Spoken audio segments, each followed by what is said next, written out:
রান্না বান্না সব আমার হয়ে গেছিলো। তারপর আমি এখানে নোংরাগুলো পরিষ্কার করে নিয়েছিলাম। বাবু এখনো ঘুম থেকে ওঠেনি। আমার সব কাজ হয়ে গেছিলো। এতক্ষণ ঘুমোয় না, কিন্তু আজকে অনেক টাইম ঘুমিয়েছে। এখন 12টার মতো বেজে গেছে, এখনো ও ঘুম থেকে ওঠেনি। ও আধ ঘন্টা থেকে 40 মিনিটের বেশি ঘুমোয় না, কিন্তু জানি না কেন আজকে অনেক বেলা অবধিও ঘুমিয়েছিল। হয়তো সকাল সকাল উঠেছিল এর জন্য। তারপর আমি সব করে নিয়ে জলগুলো ভরে নিয়েছিলাম, আর রান্নার যত বাসন ছিল সব বাসনগুলো আমি মেজে নিয়েছিলাম।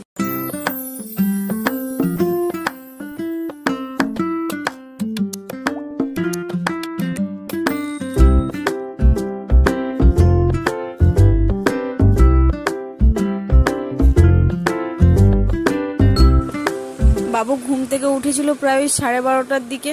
তারপর ওকে স্নান করিয়ে ভাত খাইয়ে দিচ্ছিলাম। আজকে দুপুরবেলা ওকে দিয়েছিলাম মুগ ডাল আলু সেদ্ধ দিয়ে ভাত। এটাই ও ভালো খায়, ওর জন্য এটাই ওকে আজকে দিয়েছিলাম। আমি যখনই ক্যামেরাটা অন করি তখনও হাসে এভাবে। ওর জন্যই ও ক্যামেরাটা দেখে বারবার ওরকম করছিল, এসে ধরতে যাচ্ছিল। বাবুকে খাওয়ানো হয়ে গেছিলো, আর আমার রান্নাটা অনেক আগেই হয়ে গেছিলো। আজকে বানিয়েছিলাম ঝিঙে আলু পোস্ত, বেগুন ভাজা আর টমেটো আলু কচু দিয়ে ঝোল।